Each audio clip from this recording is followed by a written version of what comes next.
개혁주의자가 되기 위해서 노력했지만 아이 문제에는 불철저하고 안이한 아버지였음을 겸허히 고백합니다.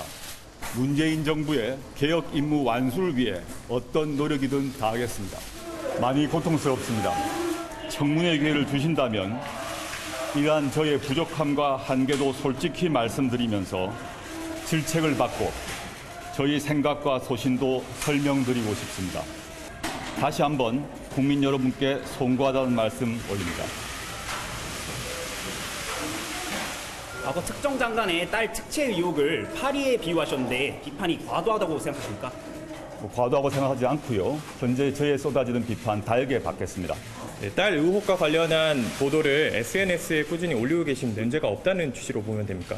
제가 상세한 내용을 밝힐 수 없기 때문에 최소한의 사실관계를 밝히는 차원에서 제가 올리고 있습니다. 양해해 주십시오. 딸 문제와 관련해서 어제 처음으로 사과를 했고 오늘 또 사과를 했습니다. 하재근 평론가, 일단 그 사과 내용부터 좀 봐야 될 것 같아요. 마음의 상처라는 표현을 썼더라고요. 예, 그러니까 이제 어제 했던 사과 같은 경우에 아이 문제에 불철저하고 안이한 아버지였다. 예. 당시 존재했던 법과 제도를 따랐다 하더라도 그러한 그 제도에 접근할 수 없었던 많은 국민들과 청년들한테 마음의 상처를 주고 말았다라고 하면서 이제 방금 말씀하신 것처럼 마음의 상처라는 표현을 썼고 예. 그렇지만 그러니까 이제 굉장히 고통스럽다고 한 거죠. 그런 비난이. 근데 나와 내 가정이 아무리 고통스럽다고 해도 짊어진 짐을 함부로 내려놓을 수 없다. 네. 문정부의 개혁 임무 완수를 위해 어떤 노력이든 다 하겠다. 이것은 예. 결국 이제 정면 돌파하겠다라는 의지를 내비친 것으로 보였는데 오늘 같은 경우에도 또 이제 많이 고통스럽다. 뭐 그렇지만 변명하거나 위로를 구하려 들진 않겠다. 나의 안이함과 불철저함으로 국민들의 마음에 상처를 준 대가라고 본다라고 하면서도 역시 또 오늘도 정면 돌파 의지를 밝히면서 청문회 예. 기회가 주어진다면 소명하겠다. 예. 만약에 청문회 기회가 무산된다면 다른 방법으로 설명드릴 기회를 찾겠다. 그렇게 이야기를 했습니다. 이 얘기입니다. 청문회가 만약에 무산되더라도 직접 설명할 기회를 찾겠다라는 거는 직접 해명하고 이 상황을 돌파해 나가겠다는 의지거든요. 네, 그렇습니다. 물론 지금 송구스럽다는 표현으로 두 번이나 연달아서 지금 고개를 숙였지만 그 후에 전체적인 내용 맥락을 봤을 때는 일단 지금까지 소명할 기회가 제대로 없었다. 그런데 청문회가 만약에 무산이 된다면 국민청문회, 이건 사실 표현을 안 했어요. 네. 민주당 쪽에서 국민청문회라고 표현하면서 실질적으로 기자회견 같은 어떤 양식이 아닐까 추측을 해봅니다. 왜냐하면 거기에 뭐 국민들이 참여해서 물어볼 건 아니거든요. 기자협회에 뭐 이렇게 공문을 보낸 거 보면 기자들이 질문하고 답하는 그런 형식으로 지금 청문회를 준비하고 있는 것 같은데 민주당에서는 아마 조국 후보자는 만약에 국회 청문회가 안 된다면 그런 기회, 그러니까 말할 기회를 좀 통해서 자신이 억울한 부분들을 소명하겠다, 이렇게 지금 이야기를 하고 있는 것 같아요. 그런데 문제는 이거죠. 지금 헌법에서 사실 상권 분립이고 상권 분립 속에서 내각의 청문회, 물론 총리는 동의권을 줬지만 종의권이 없는 청문회이지만 국회에 청문회를 하라고 한 건 그만큼 어떤 견제를 하라 라는 균형과 견제에 대한 원칙이거든요. 그렇기 때문에 법적으로 구속력이 없는 청문회가 과연 국민들에게 거기서 납득이 갈 만큼의 어떤 그 설명을 하더라도 국민들이 납득할 수가 있겠느냐라는 어떤 측면에서는 최대한 의회 청문회를 전제를 해야만 하겠죠. 그러니까 사실 이렇게까지 하는 거는 이제 국민적인 여론과 관련이 있을 것 같은데 주말 사이에만 두어 군데에서 여론을 조사를 했더라고요. 그 내용을 일단 먼저 한번 보도록 하겠습니다. 이거는 KBS가 의뢰해서 조사한 거는 부적합하다가 48%, 적합하다가 18%, 판단 유보가 34% 된다는 거예요. 일단은 부적합과 적합 차이가 좀 갭이 커요.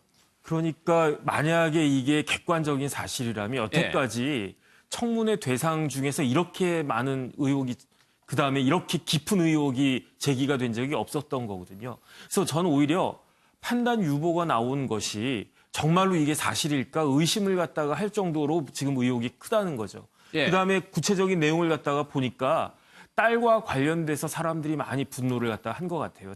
첫 번째로는 이 논문을 통해 가지고 대학에 부정 입학한 것이 아니냐는 의혹이 제일 그 사람들한테 실망이 컸던 것 같고 거기에다가 부산의전 들어가 가지고 부산대 의학전문대학원 들어가 가지고 성적이 바닥이었는데 거의 최하위권이었는데 그럼에도 불구하고 장학금을 6번이나 받았다.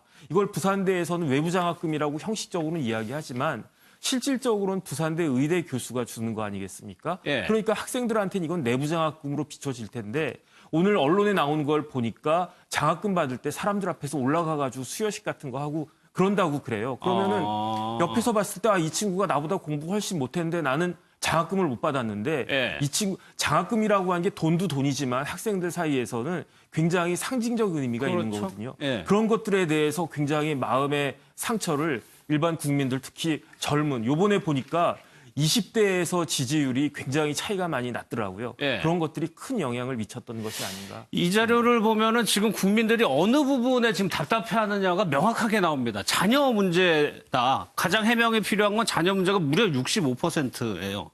어떤 문제가 되냐? 다른 조사입니다. 이것도 다 딸의 문제가 이거는 이제 중복 조사를 한 거니까 이 정도가 되는 건데 정치적으로 봤을 때 그러면은 지금 국민들은 이거에 때문에 답답해하고 있는데 처음으로 얘기한 거는 사모펀드 얘기였거든요. 그렇습니다. 그럼 이게 정치적으로 판단이 좀 잘못됐다라고 봐야 되는 겁니까? 그 해명을 할 때?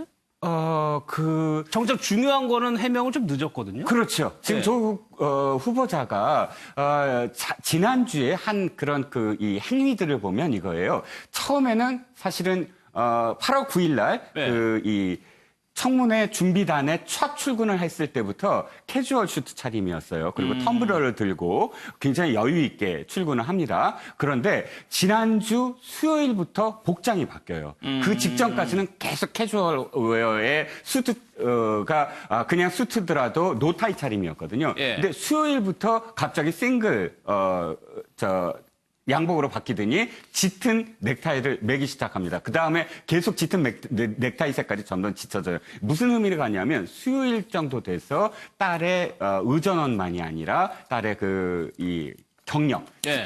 스펙들에 대한 의혹들이 쏟아져 나오기 뭐 시작하거든요. 논문 등등 해가지고. 예. 예. 그래서 조국 후보자의 경우 사실상 딸과 관련된 어떤 그 문제가 굉장히 커지고 있다라고 아마도 인지한 것 같아요. 그래서 굉장히 태도도 달라지고 그다음부터 공손해집니다. 그리고 기자들한테 대한 어떤 답도 열심히 하는데 문제는 말씀하셨듯이 그 직전까지 계속 이 위장 매매 의혹, 재수 씨에 대한 의혹, 또 지금 사모펀드에 대한 의혹, 거기에 대한 답변을 적극적으로 하고 있었어요.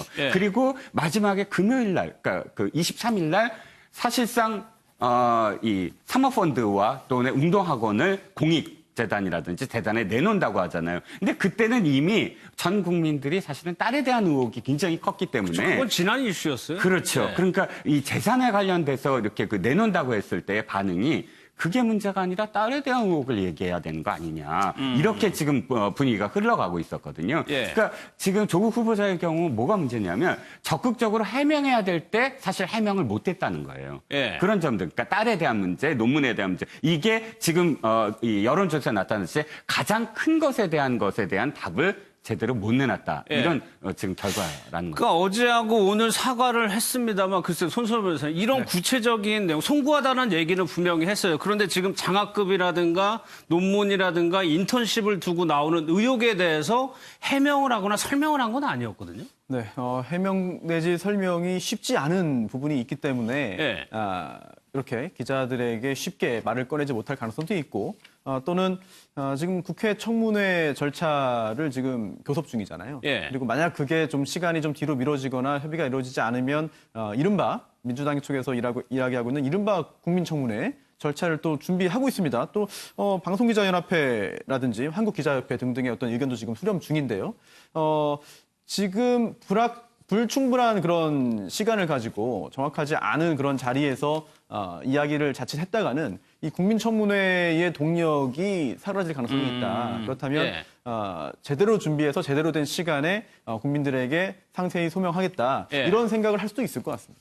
그런데 하정우 변호사님 재밌는 또 조사 결과가 뭐냐면 아까 중앙일보 부적합하다는 60% 했던 조사 기관에서 나왔던 건데 그렇다면 우리 국민은 어떻게 처신을 하게 바라냐. 청문회를 해서 밝혀야 된다는 얘기입니다.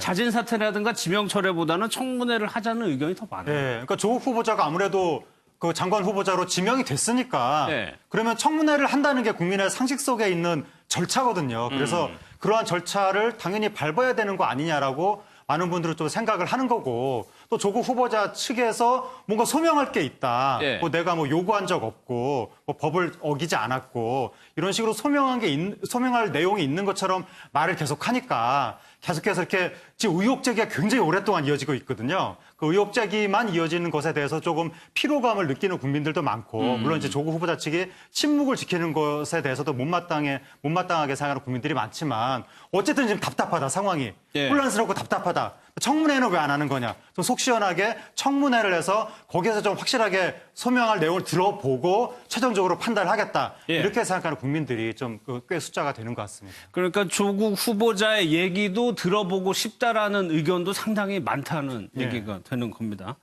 여러 가지 의혹 중에서 장학금 관련해서요. 부산대 의전원이 오늘 좀 조사 결과를 발표를 했습니다. 영상을 좀 보도록 하겠습니다. 장학금 관련 의혹의 제기 내용을 보면 첫 번째, 2번 유급에도 불구하고 장학금이 6학기 1,200만 원이 지급된 것은 문제가 아닌가 하는 것입니다. 저희들은 외부 장학금은 받는 사람이 지정이 되어서 학교로 전달되는 장학금이어서 절차상으로는 문제가 없는 것으로 파악하고 있습니다. 우리는 이미 2013년 4월에 의학전문대학원 장학생 선발 지침 조항이 이미 신설돼서 시행되고 있었습니다. 따라서 조국 후보자의 따님에게 장학금을 주기 위해서 선발 지침을 직전에 바꿨다는 의혹은 전혀 사실이 아닙니다. 이 규정에 의거해 학점 평균이 2.5 이하인 다른 학생에게도 외부 장학금을 준 사례가 있음을 확인하였습니다.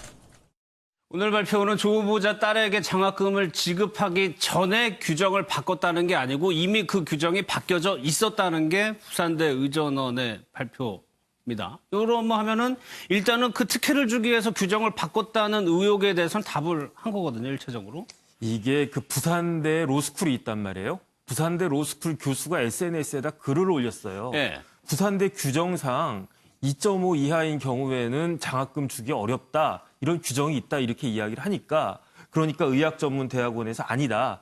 2015년도에 예외 규정이 생겼다. 예. 그래서 2.5 이하인 경우에도 내부 장학금은 안 되는데 외부 장학금인 경우에는 이에 줄 수 있다. 그렇기 때문에 그 절차적으로는 문제가 없다. 이렇게 이야기를 했거든요. 예. 절차적으로 문제가 없는 것 같아요. 하지만 여기 그 우재석 부산대 의대 교수가 뭐라고 이야기를 했냐면은 이렇게 그 학점 제한을 푼 것은 학점이 낮은 학생들한테도 장학금이 지급될 수 있도록 한 것은 뭐라고 이야기했냐면 가정 형편이 어려워 아르바이트를 하는 바람에 예. 성적 미달로 내부 장학금을 받지 못한 학생들을 구제하려고 한 것이다. 취지가. 그런데 다 드러났지만 조국 후보자 같은 경우에 재산이 수십억 되는 자산가 아니겠습니까? 그러니까 어쨌든 절차적인 건 모르겠는데 일반 그 법감정이나 특히 부산대 의학전문대학원 학생들 입장에서는 이렇게 장학금을 받는다는 것이 굉장히 부적절한 것이었다. 예. 이런 생각을 할 수밖에 없을 것 같습니다. 그리고 부산대 의전원에서도 그 규정을 바꾼 날짜를 한번 해명을 바꿨죠. 그래가지고 의혹을 더 증폭시킨 것도 있는 부분인데, 근데 그런 부분에 대해서도 성적이 낮은 사람을 왜 주느냐에 대한 의혹이 있으니까 아까 영상에서도 보였지만 두 명이 더 있다라고 밝히니까 그렇게 좋았다라는 취지의 발표인 것 같아요. 네, 오늘은. 그렇습니다. 예. 그런데 사실 이거는 국민의 상식에 반한다라는 점이에요. 예. 지금 계속 주장은 뭐냐면 절차상으로는 문제가 없다라고 지금 오늘 해명을 했습니다. 절차상에 어떤 문제가 있는지 없는지는 더 따져봐야 되겠지만 중요한 건 이거잖아요. 장학금의 어떤 상징적인 의미가 공부를 더 열심히 해서 서로 경쟁할 수 있게 해서 예. 거기에 대한 어떤 그 결과물, 보상을 받게 만들어주는 것과 그다음에 진짜 가정이 좀 형편 어려운 학생들에게는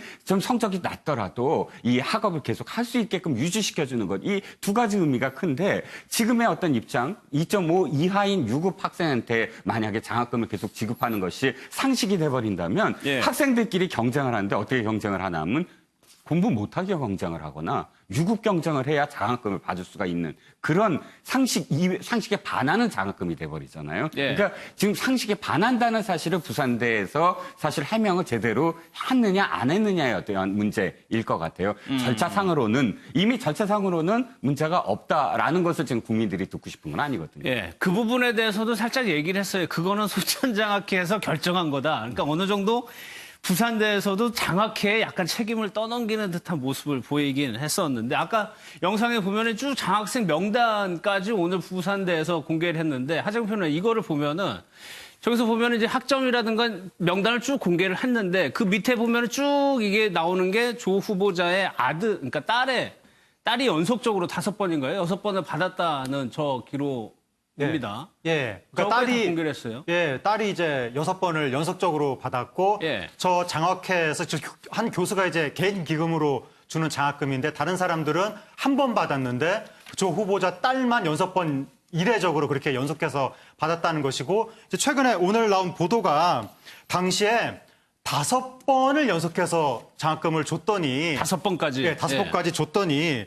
그 부산대 의전원 장학심사위원회에서 뭔가 그때 이제 어떤 사유를 이제는 추천 사유를 학교 당국에 제출을 해라라고 요구를 했다. 예. 그러니까 이제 기사를 쓴 매체사 분석은 이거 자체가 하나의 경고 메시지 아니었겠느냐. 한 사람한테만 여러 차례 연속해서 장학금을 주니까 예. 처음에 개인 기금이라고 해서 그냥 조용히 주는 돈인가 그렇게 생각을 했었는데 지금 보도에 따르면 그게 아니라 무슨 수여식 같은 걸 해가지고 뭐 단상 위에 올라가서 준다는 식으로 보도가 나와서 예. 그렇다면 다른 사람들 보기에 여러 사람들이 인식할 때 특혜라고 인식을 할 수가 있는 것이고 그래서 왜 한 사람 앞에 연속해서 주느냐 5번까지 줬을 때 이제 앞으로는 사유를 내라라고 해서 학교 당국에서 이야기를 했더니 그 교수가 알았다라고 해서 그 다음에 결국 사유를 제출하고 또 줬다. 예. 그래서 6번을 주게 됐다라고 하는 것인데 근데 이제 예. 교수가 얘기하는 것은 처음에 이 학생이 그러니까 1학년 제자가 한 명밖에 없는데 자기 직접 담당하는 제자 중에서 1학년이 한 명밖에 없는데 지금 학교 잘릴 위기에 처해서 네가 유급만 받지 않으면 그때까지는 계속 장학금을 주마라고 약속을 해서 본인은 약속을 지켰을 뿐이다. 나중에 6번 주고 나서 결국 유급당해서 그다음부터는 안 줬다. 뭐 예. 교수는 이렇게 해명을 하지만 어쨌든 사실관계는 알 수 없지만 한 사람한테 5번 연속해서 준 것을 학교 당국에서도 상당히 이상하게 생각했던 거 아니냐. 분위기가 있었다는 거죠. 그런 의혹이 제기가 됐습니다. 알겠습니다. 지금 속보가 들어왔네요. 그 말고 많았던 조국 후보자에 대한 청문회에 대해서 합의가 된 것 같습니다. 9월 2일부터 이틀간 진행하기로 했다는 얘기입니다. 한국당에서 3일 주장하고 민주당에서는 8월 내에 해야 된다는데 절충점을 좀 찾았네요. 네, 바로 바른미래당의 오신환 원내대표가 네. 오늘 오전부터 계속 절충을 하면서 그쪽에서 낸 안이 이틀이에요. 이틀 동안 하자. 그렇다면 민주당에서는 9월에 하는 것을 일단 허용하면서 한국당의 사흘 주장을 양보를 받은 거고요. 이틀로. 또 한국당 입장에서 나경원 원내대표가 계속 얘기했거든요. 우리가 사흘을 고집하는 것은 아니다. 예. 탄력적으로 하겠다. 그래서 결국은 오후에 이제 간사들끼리 모여서 아마 합의를 봤는데 이틀 하기로 이제 결정을 했다. 예. 민주당에서도 상당히 이제 양보를 한 셈이죠. 뭐 8월 30일 이내로 하고 하루만 하기로 했다가 이틀 또 9월 달 넘어갔지만 그러나 민주당이 이렇게 양보하게 된 것도 사실은 국민적인 어떤 감정 이런 것들이 상당히 나쁘다라는 걸 민주당이 인식하고 있는 것 같아요. 그래서 고집 부리지 않고 어찌됐든 이틀로 지금 받아들인 그런 상황이 됐습니다. 그러니까 뭐 민주당에서 얘기했던 그 국민청문회, 이른바 국민청문회라는 아이디어는 일단 뭐 사라지게 된 거고 9월 2일부터니까 2월 2일, 3일 이렇게 이틀간 걸쳐서 네네. 청문회를 한다면은 일단 그때 결과를 보고 다시 한번 또 판단해야 되는 상황이 되는 거네요. 일단은 국민청문회라고 하는 것 자체는 합법적인 것이지도 않고 예. 그렇기 때문에 민주당 입장에서도 리스크가 있기는 있었을 거예요. 그다음에 제 생각에 그 2일, 3일 조국 후보자가 직접 카메라 앞에 나와서 이야기를 하는 것이 극과 극의 결과가 나올 것 같아요. 만약에 이야기를 잘해서 국민들이 이 정도면은 뭐 사법개혁을 시킬 만한 그런 사람이다. 예. 그럼 넘어갈 거고 그런데 제대로 의혹이 해결이 안 되거나 오히려 변명으로 일관하거나 그러면 아마 대통령도 사실 더 이상 유지하기 힘든 그런 상황이 벌어질 수도 있지 않을까 하는 생각입니다. 알겠습니다. 청문회 일정이 합의가 돼서 정의당의 입장도 그때까지 좀 미뤄지지 않을까 싶기도 한데 일단 좀 영상을 보도록 하겠습니다.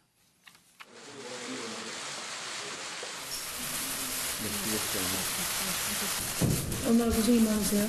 아닙니다. 1,800만 개 촛불을 들면서 이게 나라냐라고 외쳤습니다. 조국 후보자가 그동안에 사법개혁의 적임자로 국민들에게 사랑을 받아왔기 때문에 그만큼 검증 과정이 뜨겁다고 생각을 합니다. 오늘 이 자리에서도 또 정의당에서 저희들의 설명을 들으시고 또 질책과 또 꾸지람을 주신다면 달게 받고 또 모자라는 부분들이 있어서 더 소명이 필요하다면 저희들도 성심성의껏 또 준비를 해서 다시 또 말씀드릴 수 있는 기회를 갖도록 하겠습니다. 이른바 정의당의 데스노트라고 합니다. 손수호 변호사님. 글쎄요, 여권의 장관 후보자에서 정의당이 어떤 스탠스를 정하느냐가 굉장히 중요한 역할을 해왔단 말이에요. 네, 이번 정권 들어서 묘하게도 정의당이 부정적인 그런 입장을 정하고 임명에 반대하면 실제로 낙마한 경우가 많고요. 낙마했고요. 또 여러 의혹이 보수야당들이 의혹을 제기하는 그런 인사의 경우에도 정의당이 충분하다, 괜찮다라는 입장을 표하면 또 임명까지 이어졌거든요. 그래서 정의당의 입장이 굉장히 중요한 그런 그동안의 과거의 좀 평가 참고 자료가 됐습니다. 그래서 이번에도 이번 사안에서도 조국 후보자에 대한 정의당의 입장이 어떠냐 이 부분도 굉장히 궁금했어요. 근데 이건 또 반대로 보자면 정의당이 지금 현 정부에 대해서 우호적인 입장을 보이면서 정말 안 될 것 같은 인물에 대해서만 선별적으로 아주 최소화해서 반대했기 때문에 이런 결과가 나타났을 수도 있는 거거든요. 따라서 이번에 그 조국 후보자에 대해서도 정의당이 어떤 입장을 보일지 굉장히 궁금했는데 우선 사법개혁의 그동안 특권층의 삶을 살았던 조국 후보자가 과연 사법개혁을 제대로 할 수 있겠느냐라고 하는 약간의 부정적인 언급이 나오긴 했습니다. 다만 그런 언급 자체가 정의당의 공식적인 입장으로 보기에는 아직 약간 이르거든요. 그래서 청문회 일정도 이제 정해졌으니까 정의당의 입장도 나올 것이고요. 그리고 또 아니면 청문회 일정이 합의됐기 때문에 굳이 정의당의 입장을 먼저 밝히지 않을 수도 있어 보입니다. 청문회 과정에서 청문회 내용을 보고 국민들과 함께 정의당도 역시 입장을 정하지 않을까 이런 생각도 듭니다. 그런데 이종국 평론가님, 왜 정의당에서만 준비단에서 가가지고 설명을 해야 되는 좀 의아하신 분들도 있을 것 같거든요. 네, 그렇습니다. 그런데 그건 사실 정의당이 지금 청문회, 법사위에 청문회 지금 들어가지가 못해요. 한 명도 없죠. 만약에 법사위에 들어가 있으면 사실 따로 설명할 필요가 없이 청문회가 열리면 자동스럽게 자신의 의견을 개진하면서 캐스팅 보트까지 질 수가 있거든요. 그런데 이번에 법사위에 제외됐습니다. 그래서 실제로 정의당에서는 우리가 법사위에 못 들어가는데 그래도 적극적으로 우리는 의견을 내겠다 이렇게 표현했거든요. 그럼 의견을 내겠다고 했으니 조국 후보자 청문회 준비단에서는 사실 정의당의 구원 요청을 하느냐, 이런 어떤 고민을 할 수밖에 없죠. 그러니까 실질적으로 직접 찾아가서 해명을 하고 정의당으로부터 어떤 메시지를 국민들에게 하게끔 만드는 그런 상황이었는데 일단 청문회가 열림으로써 사실 청문회까지 정의당에서 미리 호불호를 이야기할 가능성은 없어 보입니다. 그렇죠. 다양하게 자신의 의견들을 표출하는 집회들도 진행이 됐습니다. 영상을 좀 보도록 하겠습니다. 개인에게 관심 없다. 인신에만 관심 있다. 세상 이름 족구한다. 입학처는 박사하라. 법무장관 자격 없다. 지금 당장 사퇴하라. 법무장관 자격 없다. 지금 당장 사퇴하라. 이제 이 정권 그대로 놔둬도 되겠습니까? 정말 가짜 적폐 정권입니다. 진짜 적폐 정권입니다. 조국은 위험하고 위법적이고 위선적인 후보입니다. 이 조국 후보는 청문회가 아닙니다. 검찰 수사 받는 것이 먼저입니다, 여러분. 대학생 집회에 관심을 갖는 이유는 정치색이 없는 그 순수성 때문인데 하재근 평론가님, 이번에 촛불 집회를 두고 그런 순수성에 좀 의심을 가할 만한 얘기들도 나오고 있더라고요. 그 논란이 있는데 지금 부산대학교에서 촛불 집회를 한다고 하는데 거기 추진위원장인 재학생이 알고 보니까 한국당의 부산대 지부장 아니냐라고 하는 의혹이 나왔고, 그다음에 고려대학교에서 촛불 집회 했을 때 첫 제안을 했던 사람이 알고 보니까 한국당의 당직 내정자 아니었느냐, 뭐 청년 대변인 내정자 아니었느냐 이런 이야기가 나와서 뭔가 순수한 청년의 어떤 대학생들의 뜻을 대변한다기보다는 예. 정치적인 의도를 가지고 그런 행사를 조직했던 거 아니냐 그런 이야기가 있는데 근데 사실 뭐 여러 가지 여론 추이나 여론조사 결과를 봤을 때 뭐 2030 세대가 상당히 이번에 뭐 실망한 것은 사실인 것 같아서 예. 행사를 제안한 사람의 정치 색깔이 무엇이냐에 따라서 청년들의 그런 뜻 자체를 모두 정치적인 것이다 이런 식으로 이렇게 싸잡아서 이야기하는 것은 좀 무리한 것 같고 예. 또 반대로는 과거에 대학생 하면 좀 뭔가 이 뭐 상대적으로 현실 정치와는 좀 동떨어진 순수한 뭐 이런 식의 이미지가 과거에는 많이 있었는데 최근 들어서는 대학생들도 현실 정치에 많이 연계되어 있는 부분들도 나타나고 있고 또 대학생들의 보수화도 많이 진행되고 있어서 대학생들이 몇백 명 모였다고 해서 이게 다 순수한 대학생의 목소리다라고 또 판단하기에만도 좀 애매한 부분이 있고 예. 두 가지 측면이 좀 다 있는 것 같습니다. 예.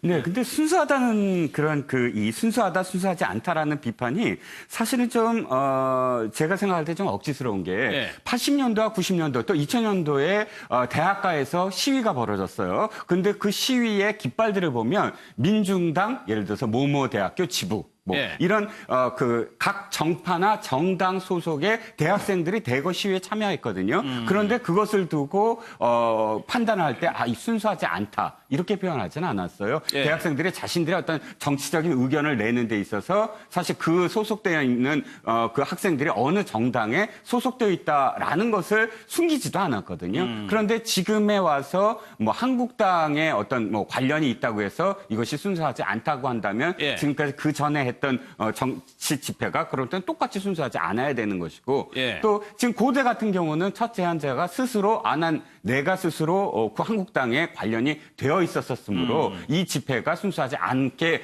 오인될까 봐 내가 집회를 계속 주최하지 않겠다라고 예. 사실 뒤로 물러선 경우이기 때문에 이 경우를 전체 학생들이 순수하지 않다라고 매도하는 건 좀 예. 문제가 있다라고 보여집니다. 그러니까 이게 지금 여권에서 이제 조국 후보자에 대해서 비호와 엄호로 태도를 완전히 이제 그런 태도를 가지고 있기 때문에 네네. 진보와 보수의 대결 양상으로까지 좀 보이는 측면도 있거든요, 지금. 일단은 여권에서는 그렇게 몰고 가려고 하는 것 같아요. 그런데 일반 대학생들이나 일반 시민들 입장에서는 이게 부정이냐 아니냐 그게 문제인 거지 이거는 진보와 보수의 문제가 아니란 말이에요. 만약에 지금 밝혀져 있던 펀드부터 웅동학원 딸까지 그다음에 아들까지 그런 문제들이 진짜 사실이라고 한다면 이거는 사실은 더군다나 기존의 그 10여 년 동안 조국 후보자가 해온 말들 온갖 트위터나 뭐 SNS에 남긴 그 말들을 갖다가 돌이켜 보면 예. 이것은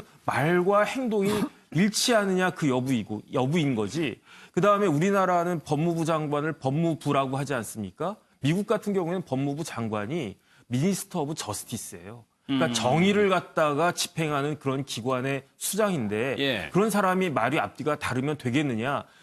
근본적인 그 의구점이 거기서 나타나는 거고 이런 부분들이 잘 해명이 돼야 되는 거지 예. 이걸 진보냐 보수냐 이렇게 나누는 것은 맞지 않다고 생각합니다. 예.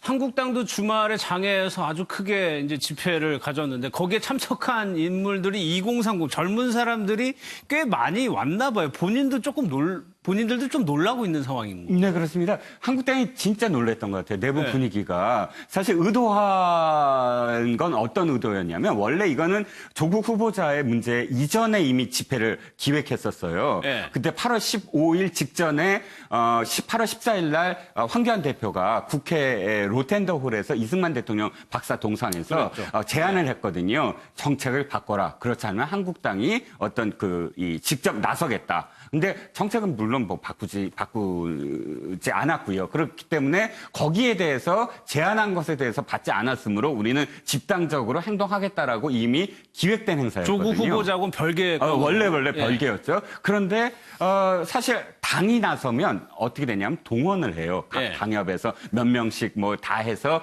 그 분위기 자체가 기본적으로 동원된 인력 플러스 알파입니다. 그러니까 예를 들어서 이번에 한 5만 정도 오겠다, 8만 정도 오겠다 이렇게 생각을 하고 시작을 했는데 실질적으로는 동원된 인력이나 또 플러스 알파의 뭐 중장년층 시민 이외에 젊은 층들이 많이 눈에 띄었다는 거예요, 실질적으로. 이것은 한국당이 좋아서도 아니고 솔직히 한국당의 어떤 정책이 정말 마음에 들어서도 아니고 실제로 조국 후보자의 분노하는 2030 세대들이 많이 눈에 띄었더라. 이렇게 지금 판단을 하는 것이 옳을 것 같아요. 예. 그래서 우리도 어리둥절하다. 굉장히 고무돼 있는 것 같아요. 또 하나 이제 흐름이 선수하면서 주말 사이에 글쎄요, 진보 진영이라고 뭐 인식이 될 만한 분들이 아주 적극적으로 SNS랑 인터넷에 의견을 게시하고 있는 상황이거든요. 반대로. 예, 특히 상대적으로 문화예술계 쪽에 현재 그 친정부 성향을 계속해서 자신 있게 보였던 그런 인들이 있는데 그런 인사들의 어떤 SNS 글을 보면 약간 기조가 변한 것 같습니다. 조금 더 적극적으로, 조금 더 자신 있게 조국 후보자에 대한 옹호라든지 또는 엄호성 이야기를 하고 있고요. 그리고 또 변상욱 앵커 같은 경우에도 SNS상에 글을 올렸는데 그 글의 어떤 그 내용이 또 약간의 논란이 있었습니다. 그래서 그 후에 이제 논란이 일자 사과를 하는 그런 일도 있었는데요. 예. 조국 후보자가 애초에 그 법무부 장관 후보자로 지명되기 전에도 이번 정권에 대한 어떤 그 상징성이 상당히 있었거든요. 물론 그게 실제로 이번 정권을 상징하는 인물인지와 별개로 언론이나 여론을 통해서 상징성을 얻게 되는지는 몰라도 결국 이 상황까지 오니까 이제는 더더욱 그렇게 된 것 같아요. 그래서 현 정부의 우호적인 그런 성향을 갖고 있는 그런 많은 시민이나 또는 문화예술계 인사들도 조금 더 적극적으로 조국 후보자의 임명을 바라는 글들을 지금 올리고 있습니다. 알겠습니다.